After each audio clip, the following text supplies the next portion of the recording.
How to add your hobbies to your Facebook information. Hi guys, in this video I will show you how to add your hobbies to your profile information on Facebook app, easy and quick.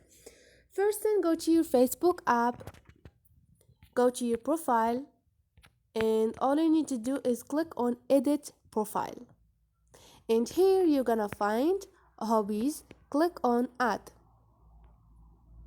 and here you can choose one of your hobbies to, like, what do you love to do. Choose from this one: shopping, reading, listening to music, drawing, eating, cooking, studying, whatever you want, dance, music, anything.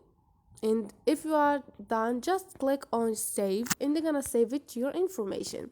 So this is it guys, hope this video was helpful to you. If you like the video, don't forget to subscribe and like.